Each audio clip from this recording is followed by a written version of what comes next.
બહુ જ વાલા મિત્રો મારા, જય સિયારામ. આપની સેવામાં ફરીથી એકવાર હું હાજર છું હનુમાનજી દાદાની કૃપાથી. તો આજનો ઉપાય એ વિષયની અંદર તારીખ છે 30મી ઓગસ્ટ 2025, વાર છે શનિવાર.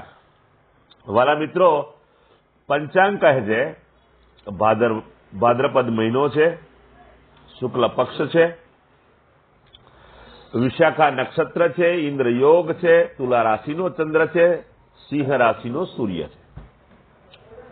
અશુભ સમયની જો વાત કરું તો રાહુકાળ 10:53 થી 12:28 સુધી છે. યમઘંટ 3:37 થી 5:11 સુધી છે. આ બંને અશુભ સમય છે. આમાં કોઈ શુભ કાર્ય ના કરવું. સારું કાર્ય કરવા માટે, શુભ કાર્ય કરવા માટે, શુભ યાત્રા કરવા માટે તમારે કોઈ શુભ ચોગડિયું, શુભ મુહૂર્ત લેવું. અભિજીત મુહૂર્ત 12:02 થી 12:53 સુધી છે. તો વાલા મિત્રો, આ હતી પંચાંગની વાત. હવે આજનો ઉપાય. આજના ઉપાયની અંદર વહેલી સવારે સ્નાન કરવા બેસો ત્યારે નાવાના પાણીમાં અડધી ચમચી અબીલ અથવા અડધી ચમચી સફેદ ચંદન અથવા સફેદ પુષ્પ, ત્રણમાંથી કોઈ પણ વસ્તુ નાખી શકો. પછી એને હલાવી અને પછી સ્નાન કરી લો. શુદ્ધ પાણીનો, સાબુનો, શેમ્પૂનો ઉપયોગ કરી શકો. સ્નાન થઈ ગયા પછી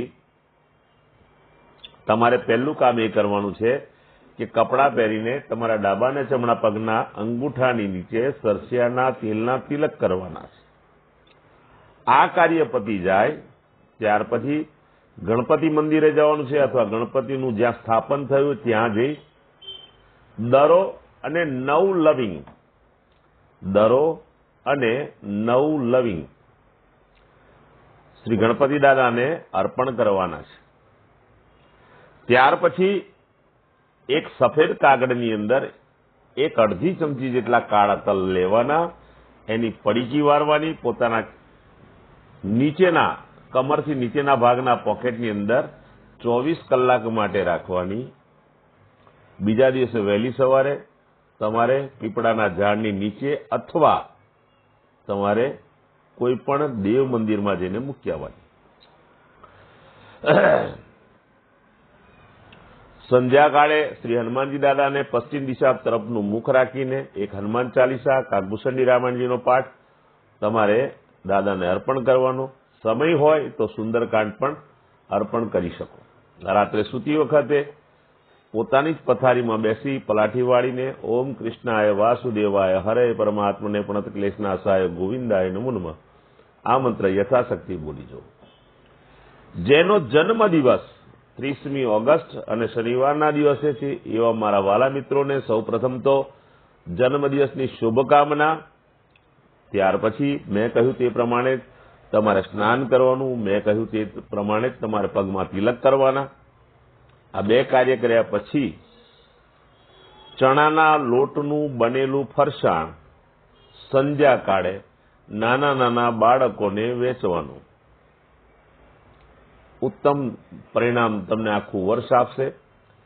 બીજું, જેની મેરેજ એનિવર્સરી છે એવા કપલે સવારે ઉઠીને સૌ પ્રથમ સ્નાન કરીને તમારી માતા હોય તેના ચરણ સ્પર્શ કરવાના અને માતા દિવંગત થઈ ગયા હોય તો એમના ચિત્રને તમારે વંદન કરી લેવાના અને ત્યાર પછી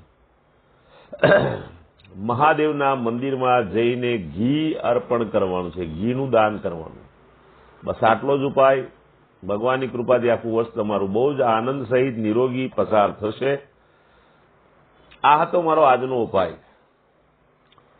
મારા બધા જ વિડીયો યુટ્યુબ પર, ફેસબુક પર અને ઇન્સ્ટાગ્રામ પર હોય છે. આપ લોકો ત્યાંથી દુષ્યંત પાઠક સર્ચ કરીને વિડીયો તમે શેર કરી શકો છો. હંમેશા હું પ્રાર્થના કરું છું, આજે ફરી પ્રાર્થના કરું છું, મારા વિડીયોને અવશ્ય શેર કરો. કોઈ જરૂરિયાતમંદ સુધી એ વિડીયો પહોંચી જાય, બસ મારી એટલી જ ફક્ત લાગણી છે. મારી વાતને માનતા હોય મારા પર વિશ્વાસ હોય, મને પ્રેમ કરતા હોય તો મારા વિડીયોને અવશ્ય શેર કરજો. એ જ પ્રાર્થના. નવા વિડીયોમાં ફરીથી મળીશું. આપ સૌને મારા જય સિયારામ.